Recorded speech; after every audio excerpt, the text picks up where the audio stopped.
안녕하세요. 2026년 5월 10일 소스스 구조대 분석을 시작하겠습니다. 다음은 소스스 차트 분석입니다.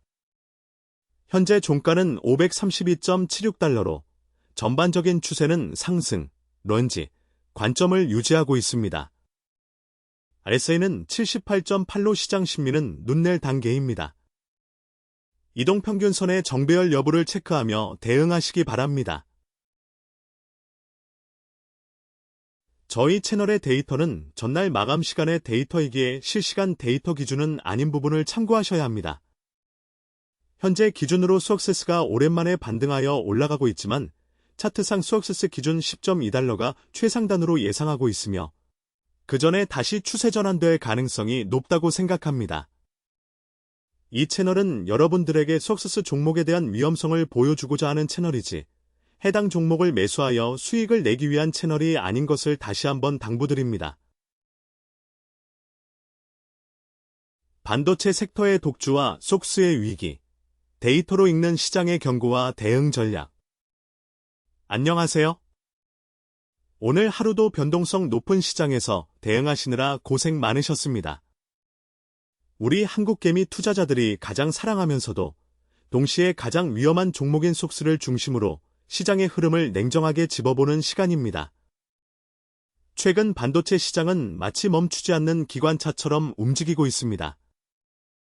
하지만 우리는 과거 고점인 49.76달러에서 13.30달러까지 수익률이 무려 마이너스 73.27%까지 추락했던 속수의 극단적인 변동성을 기억해야 합니다. 영원한 상승이 없듯이 영원한 하락도 없다는 전제 아래 오늘 시장의 지표들이 우리에게 어떤 신호를 보내고 있는지 수치 중심으로 살펴보겠습니다. 오늘 시장의 전반적인 분위기는 한마디로 반도체 섹터의 동무대였습니다.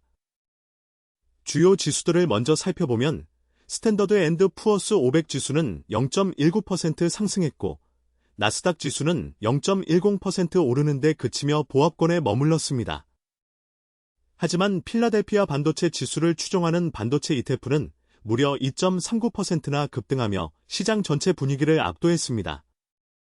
이로 인해 레버리지 상품인 속슬은 7.62%라는 강한 상승을 보인 반면 우리가 주목하는 인버스 상품인 속스는 7.34%나 하락하며 하방 압력을 강하게 받았습니다.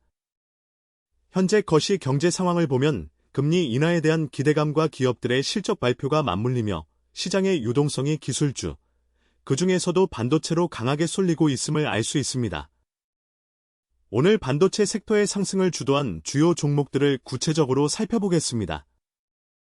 가장 눈에 띄는 종목은 퀄컴입니다. 퀄컴은 오늘 8.42%나 급등하며 섹터의 상승을 이끌었습니다. 모바일 칩 수요 회복과 인공지능 관련 온디바이스 칩에 대한 기대감이 숫자로 확인되면서 투자 심리를 강하게 자극했습니다. 다음으로 울프스피드가 7.96% 상승하며 뒤를 이었습니다. 그동안 하락폭이 컸던 만큼 괌에도 구간에서의 강한 기술적 반등이 유입된 것으로 보입니다. 메모리 업황의 바로미터인 웨스턴 디지털과 마이크론 테크놀로지도 각각 7.46%와 6.50% 상승했습니다. 이는 인공지능 서버 확대로 인한 메모리 수요가 여전히 견고하다는 데이터가 뒷받침된 결과입니다. 마지막으로 스카이웍스 솔루션즈 역시 5.02% 상승하며 스마트폰 공급망 전반에 온기가 퍼지고 있음을 보여주었습니다. 반면 모든 종목이 오른 것은 아닙니다. 시가총액 비중이 높은 상위 종목들에서는 오히려 차익 실현 매물이 출회되었습니다. 세계 최대 파운드리 업체인 TSMC는 1.73% 하락했으며 노광 장비의 독점적 지위를 가진 SML도 1.65% 밀렸습니다. 반도체 장비주인 KLAC 역시 1.28% 하락하며 단기 고점 부담을 드러냈습니다. 시가총액 상위권인 브로드컴과 암홀딩스도 각각 0.37%와 0.29% 소폭 하락하며 숨고르기에 들어간 모습입니다. 이렇게 지수는 오르는데 대장주들이 힘을 못 쓰는 구간에서는 업종 내 순환매가 일어나고 있는지 아니면 상승의 동력이 점차 약해지고 있는지를 면밀히 관찰해야 합니다. 이제 인버스 투자자 입장에서 속스의 리스크 체크 포인트를 다각도로 분석해 보겠습니다. 속스리 7.62% 오를 때 속스가 7.34% 하락했다는 점은 하락의 가속도가 여전히 살아있음을 의미합니다. 특히 거래일 기준으로 18일 연속 상승과 같은 과열 구간이 지속될 경우 인버스 투자자들은 자산이 녹아내리는 이른바 변동성 잠식 효과를 직면하게 됩니다. 속스의 과거 데이터를 보면 특정 구간에서 마이너스 70% 이상의 손실이 순식간에 발생했던 기록이 있습니다. 현재 반도체 지수의 상대 강도 지수가 과매수 영역에 진입해 있다는 점은 속스 투자자들에게는 일말의 기회일 수 있으나 만약 지수가 이 구간을 뚫고 추가 상승한다면 속스의 하락폭은 우리가 예상하는 범위를 훨씬 넘어설 수도 있습니다. 따라서 지금은 공격적인 물타기보다는 철저하게 데이터에 기반한 대응이 필요합니다. 만약 퀄컴이나 마이크론 테크놀로지 같은 주도주들의 상승세가 꺾이지 않고 TSMC 같은 대장주들이 다시 반등에 성공한다면 속스의 저점 확인은 더 늦어질 수 있습니다. 반대로 오늘 하락했던 종목들이 하락폭을 키우며 전체 지수를 끌어내리는 시점이 속스의 기술적 반등 시점이 될 것입니다. 하지만 레버리지와 인버스는 시간이 우리 편이 아니라는 점을 명심해야 합니다. 단기적인 되돌림을 노리는 전략을 취하더라도 반드시 본인이 감당할 수 있는 손절 라인을 설정하고 분할 매수와 매도를 통해 리스크를 분산하는 것이 중요합니다. 현재 시장은 낙관론이 지배하고 있지만 데이터는 언제나 양면성을 보여줍니다.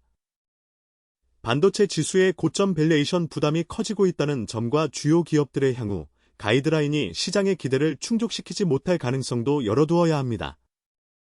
우리는 감정에 휘둘리지 않고 차트와 수치가 말해주는 객관적인 사실에만 집중해야 이 험난한 시장에서 살아남을 수 있습니다.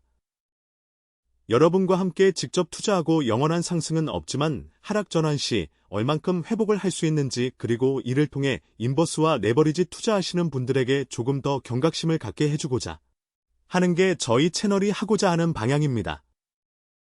끝까지 시청해주셔서 감사드리며 항상 조금 더 나은 인사이트와 내용으로 여러분들과 함께 성공적인 투자를 하는데 보탬이 되도록 노력하겠습니다.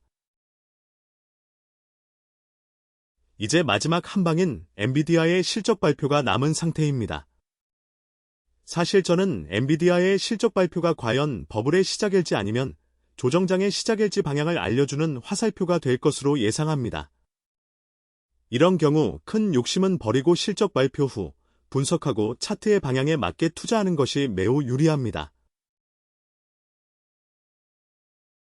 다음 영상부턴 중요하게 생각하는 반도체 지수 석섹스의 차트를 기준으로 제가 바라보는 관점과 중요하게 여기는 지표들을 업데이트하도록 하겠습니다. 이상 2026년 5월 12일 소스스 구조대 분석을 마무리하겠습니다. 저의 데이터 분석과 인사이트가 여러분의 성공적인 투자에 조금이나마 도움이 되길 바랍니다. 구독과 좋아요, 알림 설정은 채널 운영에 큰 힘이 됩니다. 감사합니다.